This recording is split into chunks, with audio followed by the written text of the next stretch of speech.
EU. And here, because we'll need gas for the coming years, for the period that comes in front of us, we need to diversify supply in order to phase out, to replace Russian gas imports, maximum 2030, but we set European Commission maximum 2027. So we replace Russian imports with LNG imports from our long-standing partner, the most strategic, most important partner of European Union, United States. I've been to Washington twice in the last months. The interest is real. Of course, we need to commit on long-term contracts in order to allow the necessary investments in new LNG terminals in the United States, and European countries, European companies should invest in new LNG terminals in Europe. Also, already the imports of gas from number 2 exporter to European Union, but also a country that we can rely on as we share democratic values. I'm talking about Norway. We already saw the increase of quantities, and beside United States and Norway, of course, LNG could come from Qatar and Israel via Egypt, and gas via pipelines from Azerbaijan. Important discussions, important also from Romania, because for us LNG is not an option yet. Of course, we have the Black Sea offshore, our internal production. We can also supply to other neighboring countries, but this will take some time. So Azerbaijan extremely important for Romania, also for Italy. Italy was mentioned as a partner for Nuclearelectrica, because via TAP, Trans-Adriatic pipeline, they could double the quantities. And Algeria, now of course some tensions with Spain because of Morocco, but Algeria could be also a very important supplier. Gas should decrease as consumption in the coming years. So not only we replace imports from Russia with imports from other countries, but we need to reduce the consumption and to replace with other sources. That's why the second pillar of this strategy, and I'm finishing, is to look to the new technologies. First of all, of course, solar and wind, and we have a new target, and we'll vote next week in ITRE committee, the proposal of European Commission, 45% of renewables for the general mix in 2030, a very ambitious target, but achievable target. Then, of course, we should look to the energy efficiency, and the new target is 13%, also very significant increase. And we have to look to hydrogen, and we need 10 million tons internal production in European Union by 2030, and 10 million tons imports, of course, by 2030. Solar, we want to install 600 gigawatts in European Union by 2030, and we have this extraordinary solar rooftop initiative. So starting with 2026, and there are some different years for different situations. All the new residential buildings, also even before that, the commercial buildings and administration buildings will have to have solar panels on the rooftop. So this will transform a lot our landscape. And finally, a biomethane action plan with a target to product 35 billion cubic meters by 2030. All these measures, of course, the investment is significant, but is less if we look to the 100 billion that we pay to Russia for imports each year. If we multiply with 5, 6 years, 7 years, let's see if we can achieve before 2030, the investment is worth. And with this, we do not only achieve our independence, we do not only achieve the situation where we will not allow to Russia to play with energy as a geopolitical weapon. Already they are doing that. They cut the gas for some member states. They decrease the quantities for others. And of course, we are very worried about this winter, as we expect some very, very difficult situations. But also, so we gain our independence. With this strategy, we will get closer to our strategic goal, the decarbonized European Union, energy sector by 2050 with the Green Deal, big objective.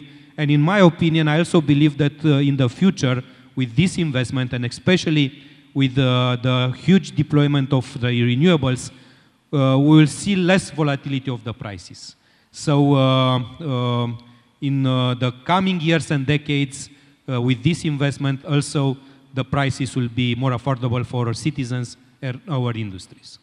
And nuclear also could play a very important role, even that for nuclear, Europe is still divided, and European funds are very difficult to be invested in nuclear. We try hard for modernization fund, also a very important opportunity for Romania, at least 10 billion euros investments. Some of this money maybe could be invested in nuclear facilities, but other European funds, very difficult. But with taxonomy, with partnerships like our partnerships with the United States on the small reactors, but also on the number 3 and 4 reactors, and with the support of financial institutions or commercial banks, we could achieve our energy independence, security, and we could also contribute for helping countries in the region. And what about the gas investment project? Because you know we need to modernize in the eastern countries the grid. In Romania, I think we have 8,000 kilometers, and without the modernization of grid, of course, for biomethane is very easy because it's the same molecule, but for the hydrogen, it is impossible to achieve the objectives. You know that we revised before the Russian aggression, we revised the TENI regulation. Clearly, investments in interconnections from the PCI, from the projects of common interest, are still possible, but they should be also possible to use in the future for hydrogen, so there are some requirements. Now, of course, looking to the new situations, we are seeking solutions for the most strategic interconnections. The most strategic for European Union is between the Iberian Peninsula and France, because otherwise we could import a lot of LNG, mainly from United States, of course, but if we cannot bring gas from Iberian Peninsula to the rest of the Europe, then it will be very difficult to replace Russian imports. For producing electricity from gas, I just mentioned the taxonomy. The requirements are very difficult to fulfill. Today we don't have any facility of production with those requirements in Europe, but with some investments, and now the financial markets are very much incentivized to do these investments, we could achieve, and we will have a future also for gas. You mentioned the PCI list. You know, we have Romania 2 gas storage facilities. Yes. One of Romgaz, one of Engie. I hope both could be financed.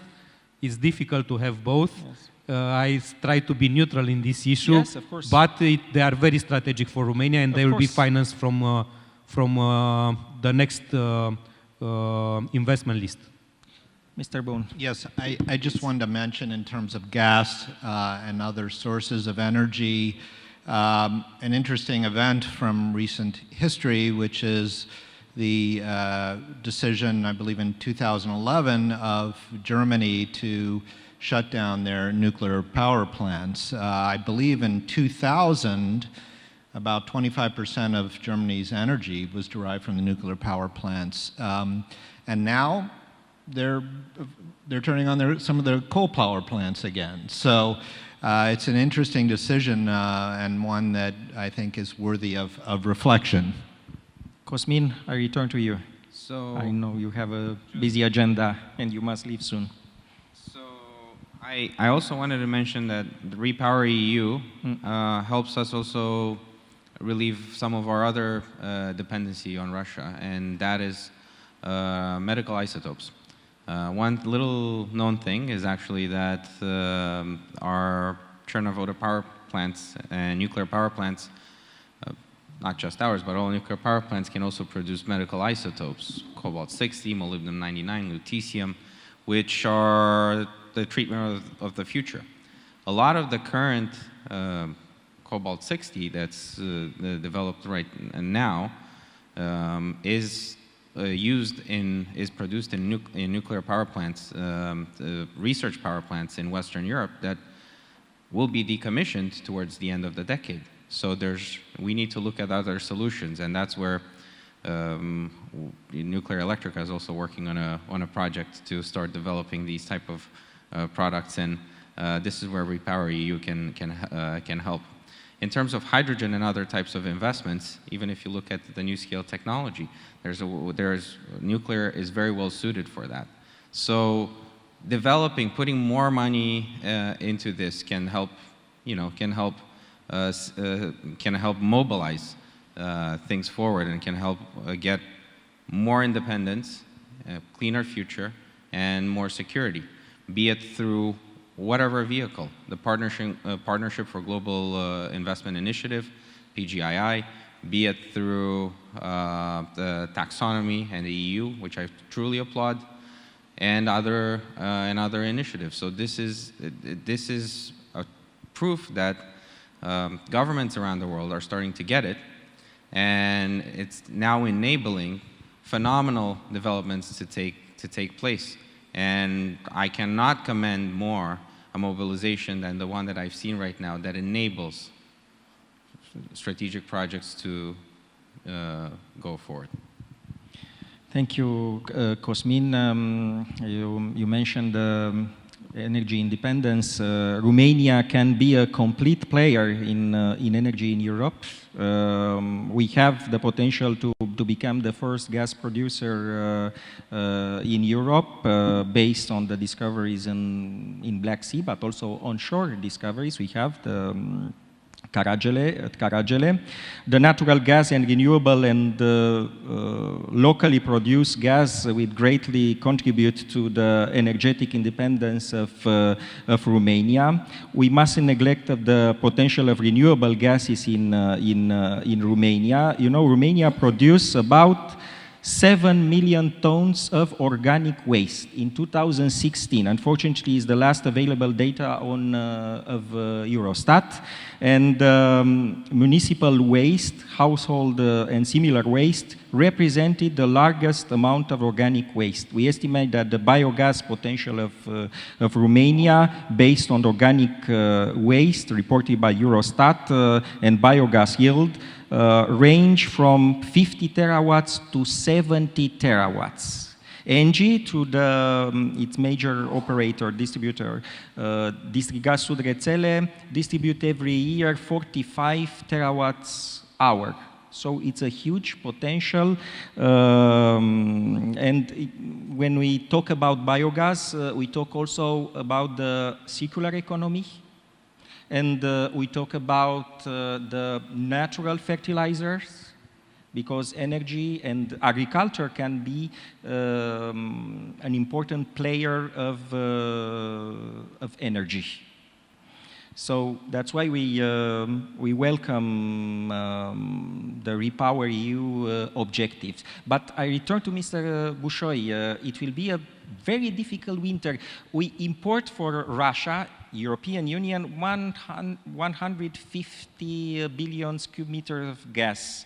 And I don't know how we can, what we will do if, I saw also the declarations, the recent declaration of Mrs. Ursula von der Leyen with this possibility to have a complete cut of the gas deliveries to Europe.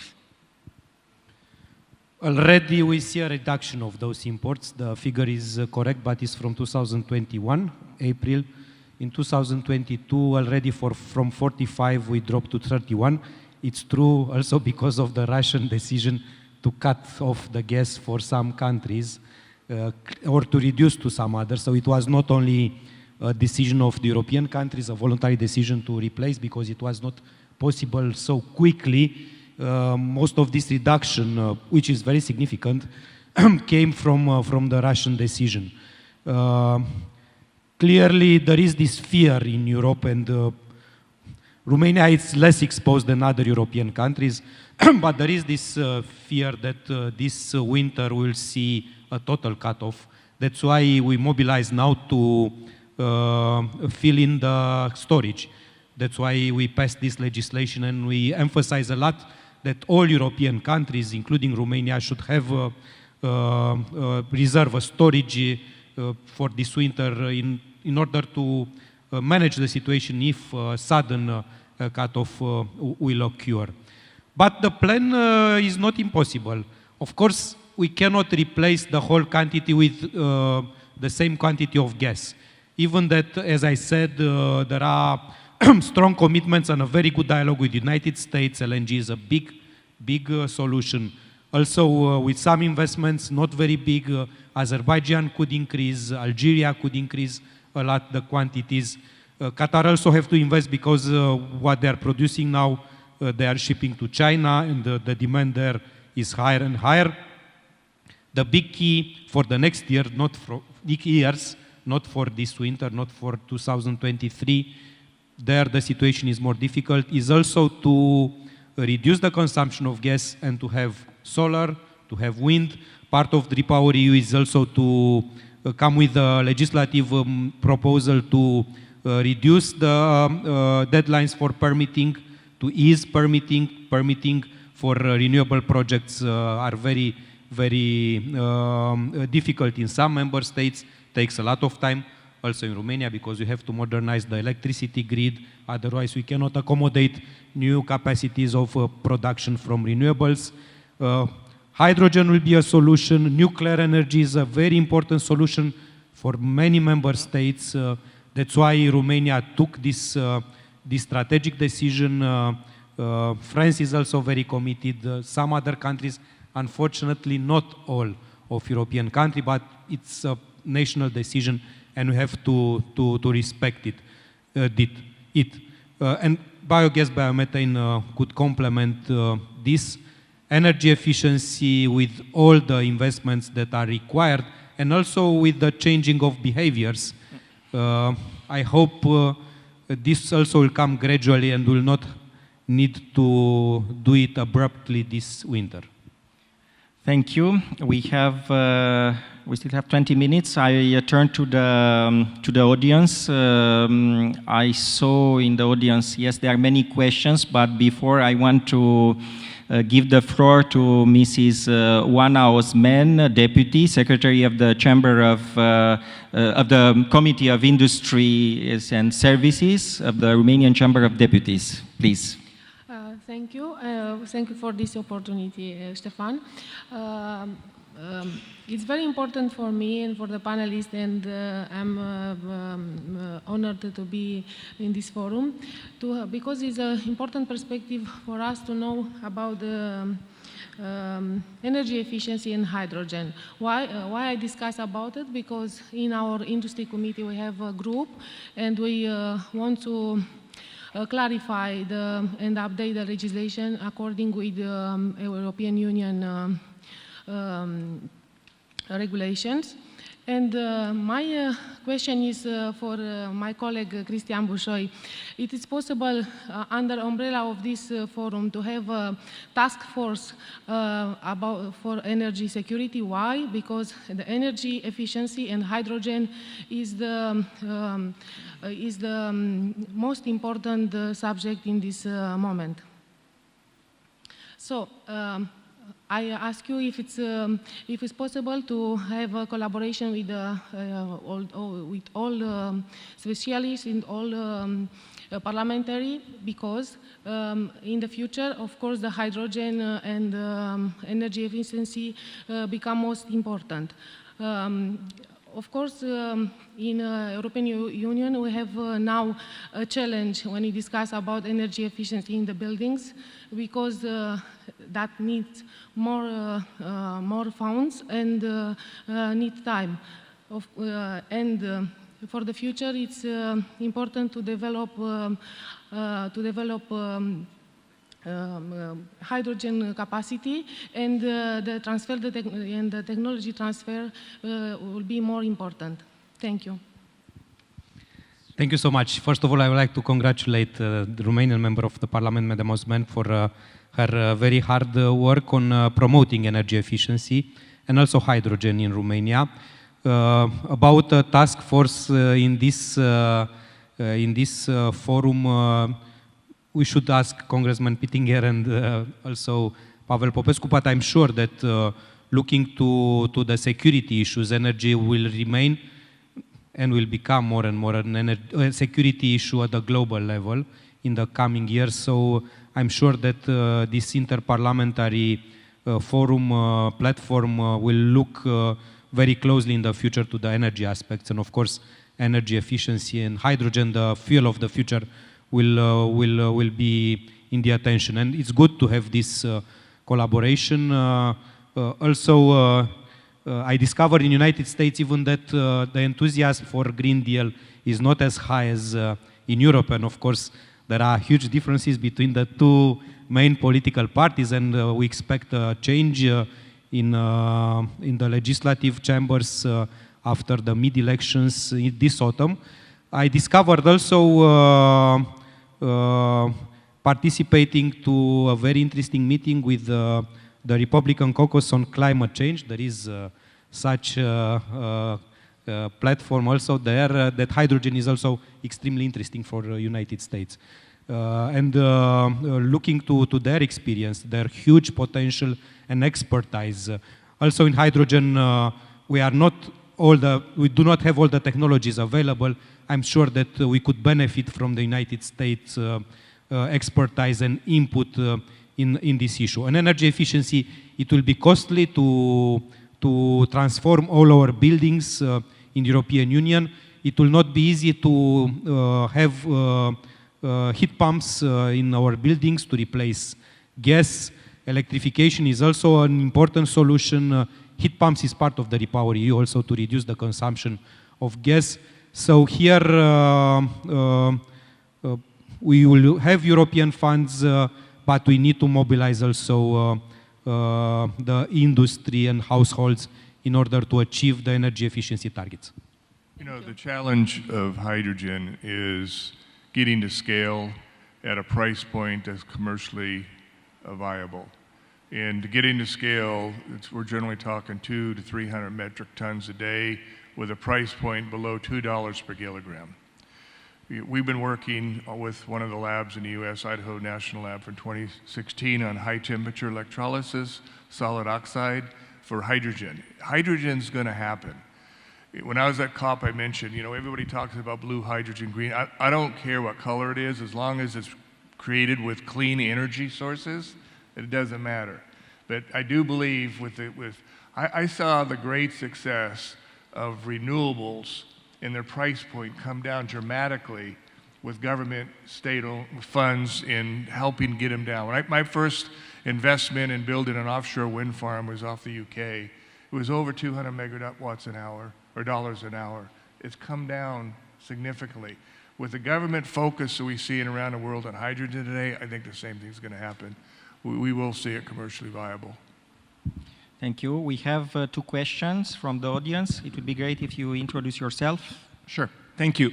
My name is Vladimir Socor. I was a member of the Macedonian Parliament for 15 years, and now I'm a member of the steering committee of PISF. First, it's really great that we are talking about energy security and energy diversification, because it's a huge issue. It was maybe a little bit neglected in the last couple of years, but the Russian aggression against Ukraine earlier this year is a huge, huge wake-up call for everyone. My question is for Mr. Cosmin Ghita and also for Mr. John Hopkins. My question to Mr. John Hopkins is, sir, how you would make a case for these small nuclear power plants in 1 or 2 minutes to governments? I know it's impossible to wrap up everything in a couple of minutes, but I think you have a great product, and I think you have a great case. And not just, you've mentioned Bulgaria, Romania, a couple of other countries, Poland. I think a lot of European countries can benefit from your product, and I think everyone is going to be after that. So my question is like how you can sum it up in a couple of bullet points, in a couple of talking points, the case that you're making.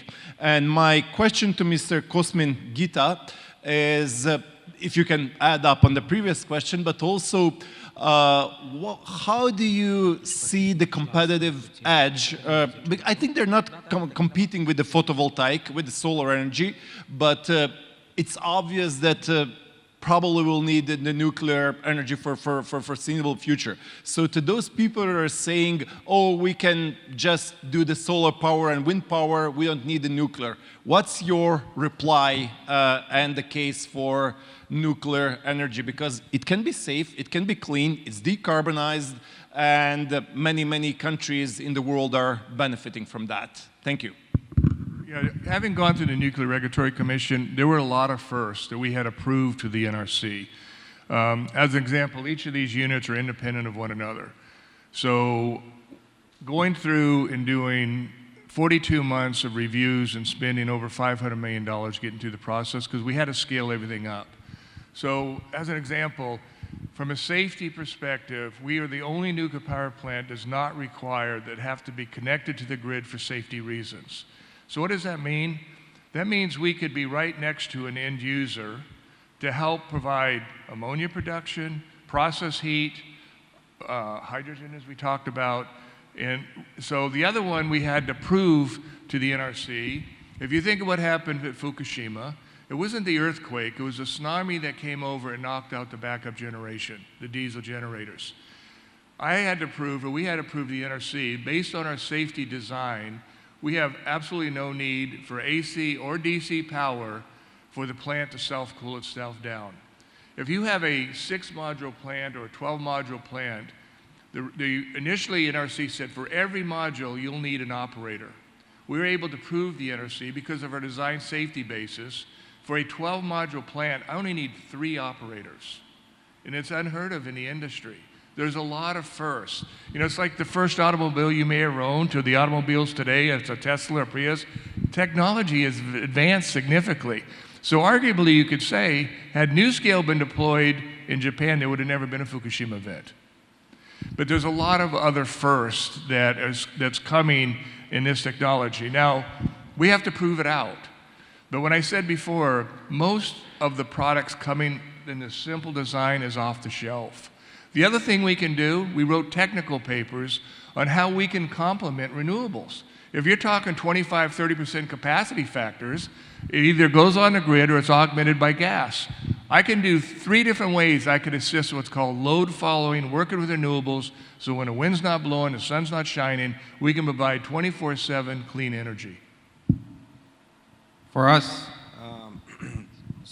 so for us, basically, when people are saying why nuclear as opposed to other renewables, I think it's pretty simple, because renewables work only when you have the right conditions, right? So if you don't have sun or wind, then it's not going to work. At the same time, our need for electricity is growing. So for example, if we were to power all of our needs using solar power, I don't think we're going to have enough land, agricultural land, to actually deploy that. Plus, as we're seeing with drought phenomenon around Romania and water problems, more and more, even relying only on hydro. So we need to pull in everything that we can. Nuclear is resilient, is available 24/7, and actually large reactors are very good for bandwidth. And also on the small modular reactors, NuScale technology, they couple very well with renewables because of the possibility of balancing. The fact that the modularity in the NuScale technology allows you to basically create a park. Actually, one of the things that we're evaluating, and we'll have to put it together at the Deutsche site that we've announced that we've recently announced and we're working on right now, is actually if we're going to couple the production of from a NuScale reactor with solar energy. So I don't see them as being mutually exclusive, but actually inclusive. And you have to evaluate your resources, and you'll see the nuclear fits the gap. And the other thing, obviously, that we don't talk about much is jobs. What I see in the U.S. and around the world, there's a lot of fossil-powered plants coming offline. In the U.S., I'll look at a 200, 300, 400 megawatt coal-powered facility. Many of these facilities are in remote rural locations. They're dependent on 200 plus jobs. They're dependent on the tax revenue coming from that. And once that plant shuts down, those people have to move. So we've been working with the unions in the United States on our ability to go into those facilities and cross-train those same people to run our plant. People think I need 1,500 nuclear engineers. I only need 10 engineers for a 200-person plant facility. And of that, half of them are 2-year degrees. The reason being, maintenance, electrician's an electrician, a pipe fitter's a pipe fitter, same disciplines we need. So the ability to cross-train those people is not a daunting challenge. And those people don't have to move, they're high-paying jobs, the communities continue on, the communities gets the tax revenue off that facility, and that's, for a 270 megawatt plant, that's 200 employees that we would provide to that facility. And may I add that in the construction of facilities locally, there are many opportunities, even if the prime contractor is based ultimately abroad, to bring in many local subcontractors to assist with the construction. Now, if you're the owner, you do have to be careful there as to what extent you're going to be getting involved in the selection of the subcontractors to maintain and obviously focus on issues such as security. But when there's a cross-border project like this, there are significant opportunities for employment at many locations, including the location where the facility will be based. Okay. Thank you. A last question in 3 minutes. Please. Thank you very much. My name is Gabriela Văcărițe. I'm chief editor with Energynomics. This is the most complex business-to-business communication platform for energy companies in Romania and in the region. I will have 2 minutes for the context, 1 minute for the question per se. So, I think that from the company's perspective too, the title of this panel is very appropriate with at least 2 concepts very important for the companies too, reshaping and map. During this energy transition process, accelerated by the COVID pandemic and the financing that came after that, and also by the war, companies found themselves forced to reshape themselves. We have companies in nuclear looking for photovoltaics. We have a distribution operator also looking for wind or photovoltaic. We have oil and gas companies looking through geothermal, etc., etc. So they are changing their shapes. In this process, they discovered many blind spots. The map, the energy landscape map, is filled with white zones. My question is to all of you. What are the most important blind spots you identify on this process to energy transition, and more specifically for the representatives of the nuclear energy? I think that one of those blind spots is regulation for SMRs. It's very important for NuScale that it has this approval from the United States. You will also need some in Europe. How do you think this process will go on? Maybe you have a calendar, something like that. Please. Thank you. I'll take Please, it because Cosmin. I'm the operator. I'm the one that has to license it, actually, to license the project. The technology obtained U.S. NRC approval in 2020. So basically, as you know, Chenecon has always had partnerships with NRC and CNSC in Canada for technology regulation.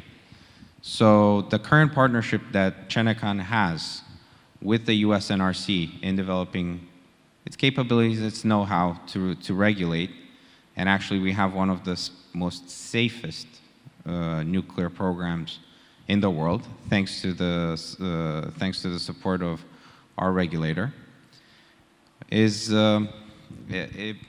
learning the technology.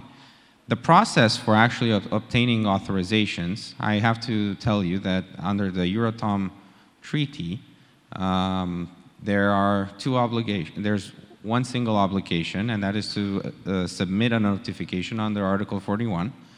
And it's an article for the project. It describes investment, technology, and whatnot, to which the European Commission emits an opinion. But the approvals are done in Romania with the authorities here. That's how the IAEA works, and with European oversight through the Article 41 notification. So the actual licensing happens in Romania using the Chenecan process. We'll use the same legislation. Probably there'll be some additional norms looking at SMR technology, adapted to the light water reactor currently, and NuScale is a light water reactor. And there's 300 light water reactors in the world, so they know how there is history on how to regulate it, and we have then the European Commission analyzing the full file and emitting an opinion for the project. So all in all, I would say that it is a standard process. It's the process that we're utilizing for units 3 and 4, a process that we've just started for the refurbishment. And I think that's part of our job. It's here to push forward the project, and we're excited to do that. And exceptionally, a last question, only 2 minutes. It will be in Romanian. 1 minute for Cosmin Ghita. Vă rog. Bună ziua, Radu Cristescu, deputat. Radu Cristescu, member of the Parliament. Domnule Ghiță, vreau să vă pun o întrebare tehnică. Vă rog frumos să-mi răspundeți tehnic. Care este nivelul de radiații comparativ între centrala nucleară de la Cernavodă și un astfel de modul? De câte ori este mai mare nivelul de radiații la un astfel de modul?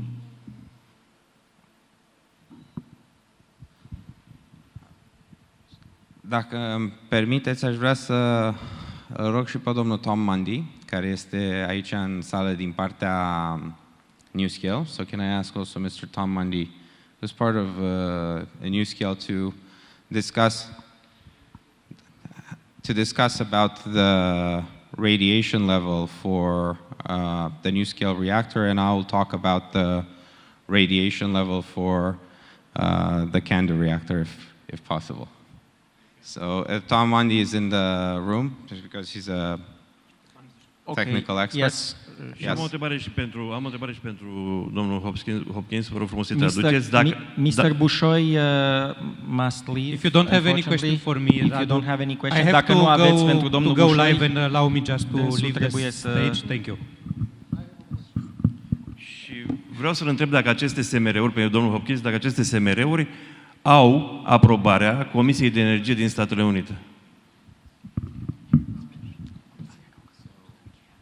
I will apologize for the ones who have to leave. So, who has to answer first? Mr. Sir. Tom, why don't you take the licensing question? So there were 2 questions that were raised. Is this working? Can you repeat the question in English, please? Yes. So level of radiation. The level of individuals living within, this is based on U.S. data, U.S. nuclear power plants, very similar to here though.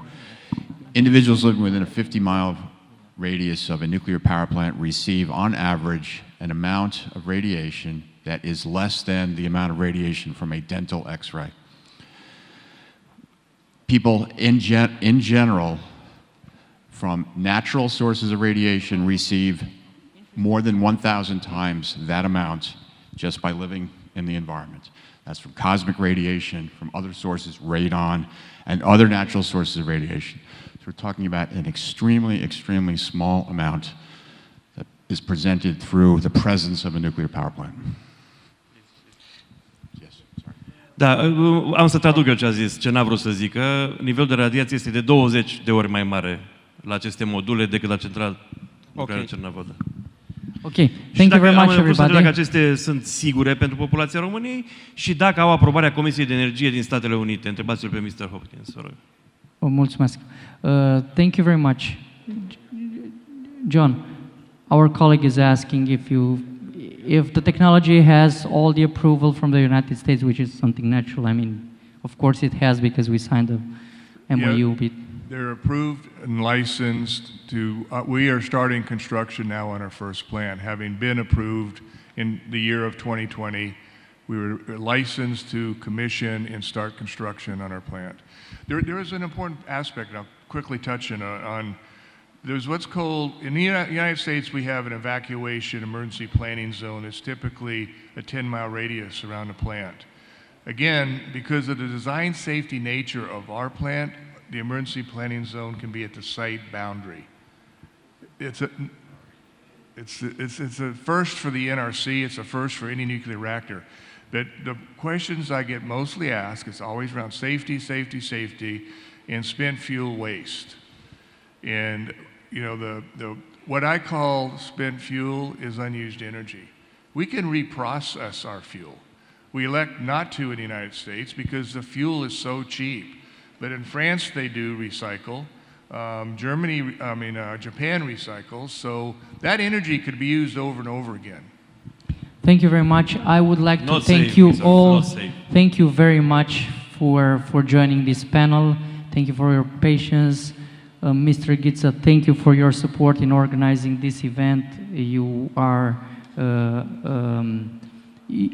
the hope, together with Nuclearelectrica and NuScale, for the new security independence in energy here in Romania, and I'm looking forward to become Romania to become a hub in Europe in providing this.